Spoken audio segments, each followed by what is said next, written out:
Y'all, class is in session right now. And we got the boy at Thy Kingdem. We got a special guest. What's good with you, bro? How you feeling? What's going down, bro? I'm blessed, man. Chilling. Yes, sir. So, you a rapper, singer. I really call you a poet. Because you kind of remind me of Wale in a way. It's you know, you like real diverse, as they would say. So the first question I want to ask you, where are you from exactly? Well, originally I'm from Braeswood. You know what I'm saying? Like, that's where I'm from. Southwest side, and I stayed there like my whole life. So,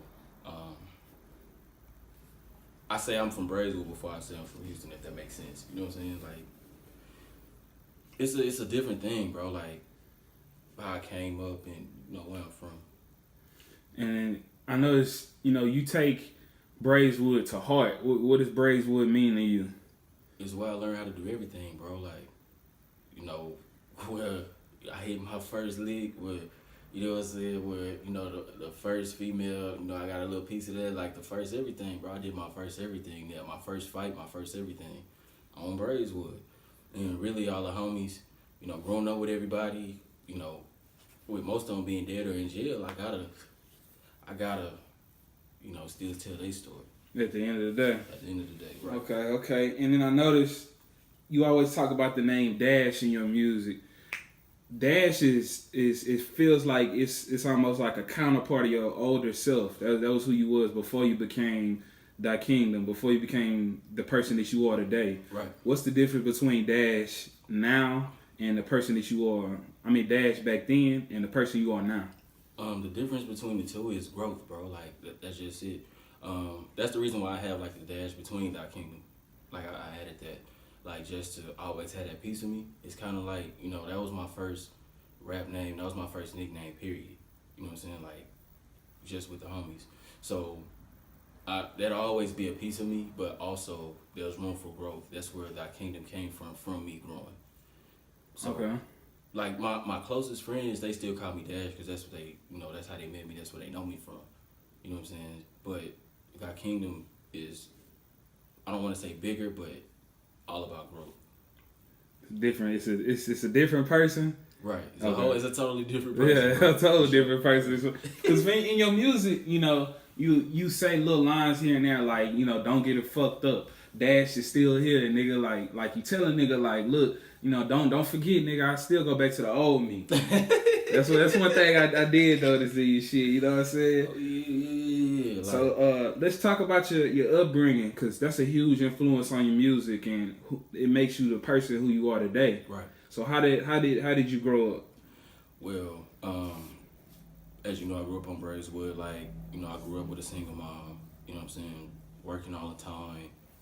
Me and my little brother. So, you know, I had to grow up pretty fast as far as, you know, making sure he was ready for school at times, making sure, you know, we got from school, we were doing homework, we was eating, we had everything set up before mama got home, we was cleaning stuff up, you know what I'm saying? Like, stuff like that, like, to kind of help out. Like, my dad, you know, we still cool to this day. You know, he was married and, you know, he had his own life. So really, it was kind of like, I never knew what it was to, you know what I'm saying? I never knew what it was to have, like, that mom and dad thing to where, like, both of the parents was in the household. Right, to where I could ask those hard questions, like, about sex and shit like that. You know what I'm saying? So everything I learned on the fly, like, on the spot, growing up, you know, being Dash at the time. On Braeswood. Yeah, on Braeswood. Straight up. Okay. I fuck with it. You always talk about, you know, mental health. You know, what's the and addiction. What's the difference between, we're gonna get to addiction later, but what's the difference between your mental health back then and compared to now? Oh, it's a total 360, bro. Like, it's way more. Like, I just now recently beat my depression.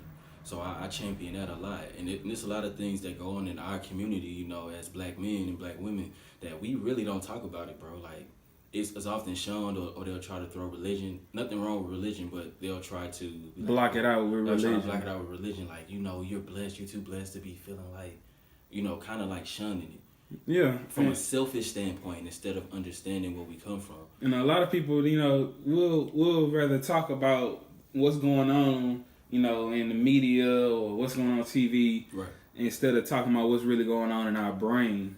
Right. You know, and we supposed to be friends with each other, but you going through something, but you don't want to talk about it because you feel too embarrassed. You know, that hold a weight on a person, and it's only a certain amount of time before they can't hold it no more. Right, and you shouldn't be like that, because what happens is you hold that in, and you know, people keep fucking with you, and then it becomes that one day where that one person that don't even know you going through this, you know, they just an innocent bystander, and they may say something that set everything off, and now you in jail forever. Over that. You know what I'm saying? Yeah. Like, so really, I've learned to talk. Like, I've learned to talk, you know, whether it's with the homies, whether it's with my lady, whether it's with other people, I talk, you know what I'm saying, just let them know how I'm feeling. And that kind of like, it's kind of like my journal outside of my music, because really that's what music became for me. Like, it's more of a therapy, and me, you know, telling my story and wanting to bring awareness to this thing known as mental health, because a lot of people really don't, you know, it's all turn up. It's all pop this, smoke this, drink this, it's all that.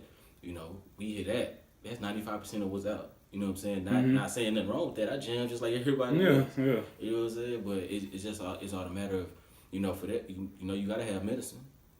So I feel like, you know, what mental health is to me is bigger than the music. Like, I have the platform to talk about these things and say, hey, you're not alone. Like, I felt like this. And the first person that motivated me to do so was Tupac Shakur. That's why he's like my favorite rapper of all time. And you say that in a song, you say most of my favorite rappers dead or they locked up. Mm-hmm.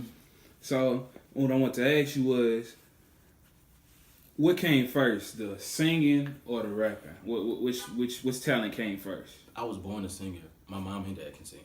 So that was kind of something that came natural. I just learned, like, because I was listening to so much music, and because I had older parents and older siblings, I was listening to a lot of music at a young age, and I adapted to it. Which is why now, like, that's really all I listen to is oldies.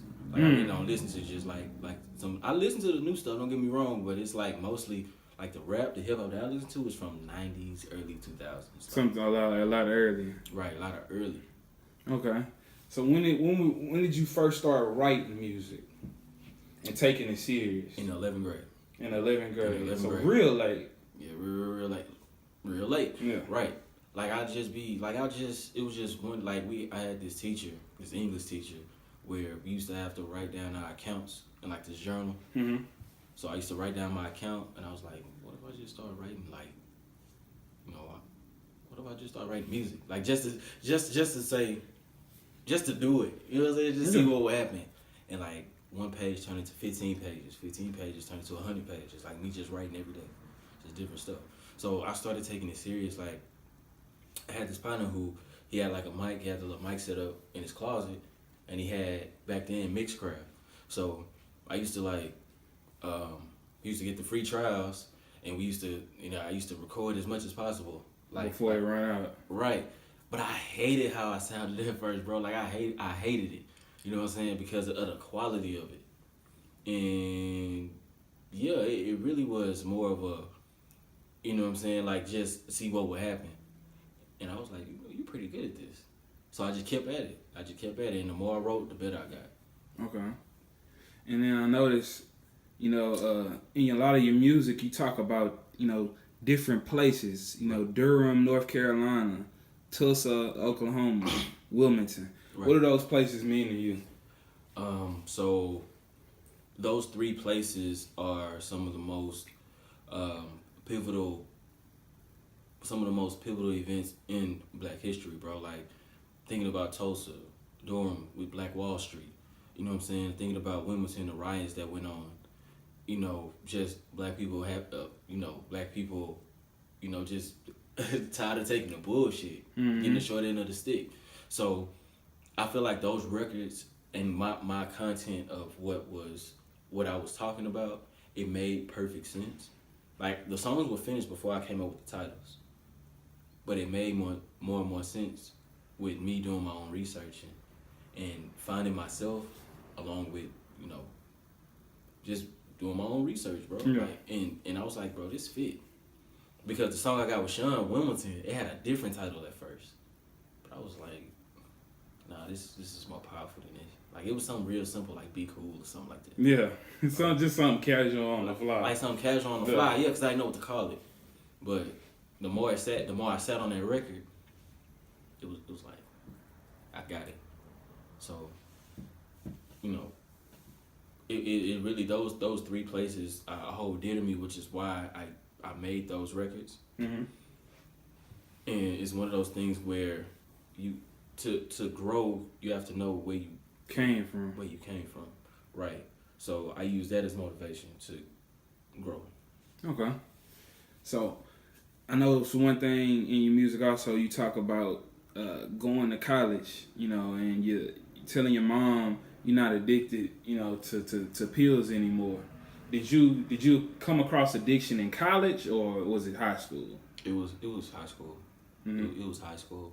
Like it was kind of a coping mechanism at first, like some curious shit. Like, what if I do this, and it stuck with me. You know what I'm saying? It started off as you being curious about what would happen if I. Yeah. And then it goes to, I need this to. Every day. I need this to eat. I need this to go to sleep. I can't go to sleep, so let me, and trying to rationalize with it. And that's really how, and I'm thankful for it, not because of the damage that I did while I was addicted, more so of the growth in who I became after it. Like my drive and everything after it. You know, it motivated you even more to go harder. Right. Because if I can overcome this, I can overcome anything.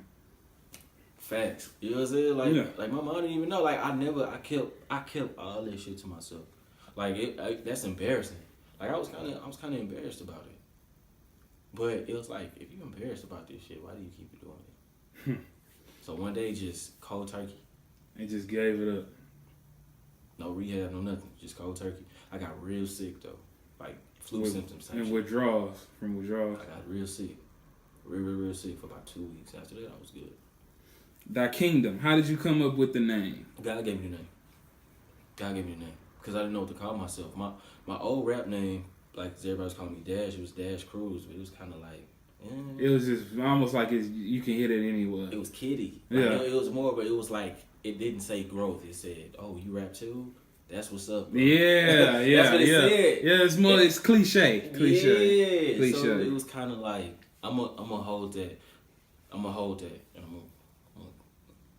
that'll have its time. But more, I was praying, just talking, went to sleep. And when I woke up, it came to me when I woke up the next day. It just clicked. And this was like a little bit before we going into my junior year at TSU. Like it clicked. I woke up, I hit up B-Mo Christ. That's like my brother. That's my heart. Like that nigga, I hit him up. I said, bro, what if I call myself this? He was like, that shit hard. He like, you gonna do it for real though? I like, yeah. He was like, you gonna do it for real? I back you. So he became my manager. So as far as like outfits, everything like that, like me getting my shoes up, me getting everything up, it was all because of him. Cause he, you know what I'm saying, he do the fashion. So it was more like he helped me to build that image. It's like, okay, you got the lyrics, you got all that, but you need to be presentable when you go to these places. You know what I'm saying? So really, it was more of a hand-in-hand thing, bro. Like, he was real pivotal in what Thy Kingdem became. Of, you know, people knowing who I was and noticing me, like, that's him. Oh, okay, that's what's up. Whereas, that's that nigga. Nah. You rap? I don't know with that shit. You know what I'm saying? It went from that to, he nice.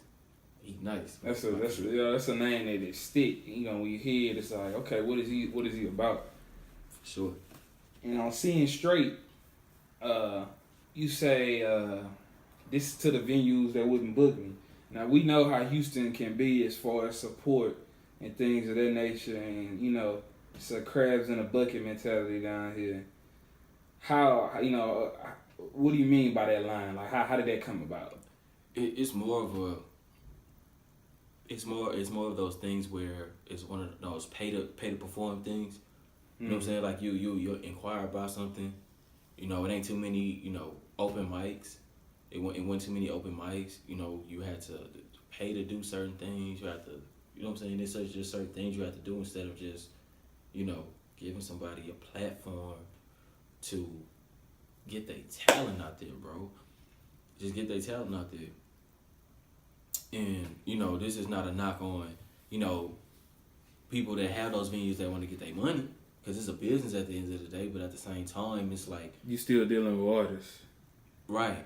And you never know, you throw this event, you going to get all that money back for the tickets, for the people that's purchasing the show. You know what I'm saying? You're going to get all that back when the people show up and when you see the crowd that some of these local artists are bringing. You know what I'm saying? So it was more of a, it was more of a, that intro was more of a me speaking as far as everything that I was frustrated about. Just putting it all together and making it make sense. Like, to stop complaining about it. And that was one of my biggest problems with, I wanted success quick. Like quick. I wanted to do half-ass work and come out with a major deal, like nigga, what? Like, that shit take time. It take hella time. So with patience, I was able to write down my faults of why I'm fucking up at. So when I was, when I spoke on the venues, it was more of a, if you put me on that stage, watch what I do. So now you gotta put me on that stage. When I put this out, now you gotta put me up there. Now it ain't cause I'm not calling you. Now you reaching out. Reaching out to me because you want me to perform. Right. So it's really all of God's plan, and what goes around comes around, bro. And not being afraid to just get out there. So with that line, it was more of a y'all gonna feel me, and it had to set the tone for the entire album. And it did. That's one thing about your intros. So you about, I'm gonna say, I think it's 6 projects in. One, I know you have 2 or 3 mixtapes, and then I know you had 2 EPs, I think. Oh yeah. Yeah. So what? now this last one, I do my homework. I go back from all the way to the beginning, and I want to go all the way to now because I want to see. I want to see your growth. I gotta see your growth.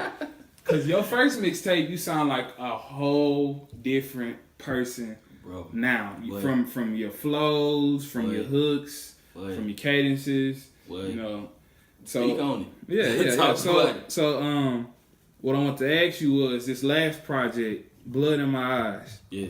You got 10,000 streams on it on different platforms. How does that make you feel? Facts. It's just working hard, bro, and one of those things where I'm not spamming like that. It's not one of those things where I'm just constantly doing this. I don't have to. More so with people, they look for it. Like if I announce something, it's like, okay, when that's coming out? Okay, you got that? All right, cool. I got you. And then it's countless people that they'll hear the music, they'll post like the videos on social media, they'll send me the screenshot, I purchased this, you know what I'm saying? Like it ain't no, it ain't no facade, like I really support you. And it's people that I've known from elementary, it's people I've known from middle school that I don't even talk to like that, you know what I'm saying? But because they see what I'm doing and they feeling the message, it's more of their support is genuine. And I think that's more important than just buying followers or doing that weird ass shit. So I really I'm just keeping my pace. Being consistent. Just being consistent and giving y'all that quality. Like the first mixtape that just had quality, like just from beginning to end, I feel like was Thy Kingdem Come. Like the joint I dropped in 2015. Because I actually went to a real studio to do it. And from there, it was like, I can't go backwards. So with every project, I just make sure that y'all hear the growth as well as the quality being there. Because that's the most important thing. Like my first mixtapes, bro, it was really like some feelings. Like I just got a whole bunch of beats.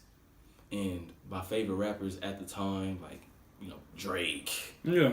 Like He's just gonna Drake, fill it in, and Wayne. he's just trying to get a feel. I'm taking flows from here and there and just picking my own words there, just putting the shit together to see what was gonna stick. So that's where the Heartbreak versus Fame joints came from. Then the EP, You'll Regret It. It was like 6 or 7 records on there. The quality wasn't there, but I feel like that was hard for you, for what you was trying to get across. What I was trying to get across. It was hard at the time, but I listen to it now and I'm like, ugh. Like, I cringe because of the quality of my shit now. But it's but if I was to remake these songs, like, it still be, like, right now, like, Thy Kingdem Come, you can play that shit today. It's still applicable today. So I feel like that's all I want to make is timeless music. Like, before it was just like I just want to be heard. I gotta put some shit out there. If I don't put nothing out there, they gonna forget my name. They gonna forget me. I'm just gonna be in the loop. I'm just gonna be in a loop, right? And that's why I was rushing all that shit out when really I didn't have to. Okay. So, what's next for Thy Kingdem? Ooh, what's next? More shows in 2019. I have the final installment on the trilogy dropping this summer. My son will be born this summer, next summer rather. Congrats. Appreciate it, bro. And really just getting some more merch out there. We got some things coming. Be More Christ, of course. He got more clothes coming out. I'm behind that 100%. And it's just, bro, it's gonna be real busy, and I'm trying to build my label. Crazewood. Turning negatives to positives. And that's really what I'm doing. Drop my final installment and go missing. Go behind the scenes and build the label, build the brand, just do all the background work. I have hella material out, you know what I'm saying? So it makes sense for me to just push it, make it reach, make all of those projects reach. Okay. Is it anything you want to tell the people before we get out of here? I appreciate every single one of y'all, man, that stream every day, that actually wanted to click links, because I understand it can kind of get lost with the bullshit that's out now, with niggas spamming and, just every little thing they'll be like, oh, somebody just died, but jam this, you know what I'm saying? Like all that weird shit. I just thank everybody for actually giving me a shot and actually listening and actually giving me constructive criticism. Like, I have yet to hear a bad review on anything I've dropped. Like, from 2015 until now, I have yet to hear a bad review. Like, anybody that's listened to it, I've had people tell me, like, bro, like apologize, like, bro, I didn't know you were this good. I didn't expect for you to be this good. I've been sleeping on you. Like, that's just been sleep, because it's like so many people that do music now. It's so many people that are in that realm to where it can really get lost. Like, so, another thing, 2019, visuals. Like, just because I have enough music.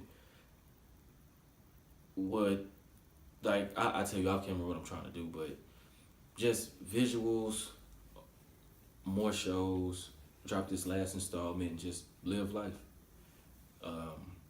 And just to thank all of the fans, everybody that take a listen, that stream, that bought it. I don't give a damn. That went on YouTube, SoundCloud. It's all available everywhere. Just go get that shit. Okay. What can the people follow you at? Oh, you can follow me everywhere at Thy Kingdem. That's Instagram, that's Twitter. Search my artist name on Facebook. I got my artist page up. And just go get my music, Blood in My Eyes, and Seeing Straight. It's everywhere. iTunes, Google Play, Tidal, Spotify. You know what I'm saying? You can buy it or you can stream it on Apple Music. You know what I'm saying? When it comes to Apple. So just go get it. You know what I'm saying? Let me know what y'all think about it. I put a lot of dedication to it. I put a lot of blood, sweat, and tears into it. And these are real life accounts. This is not something that, I pulled from somewhere else. This is stuff that I actually went through internally.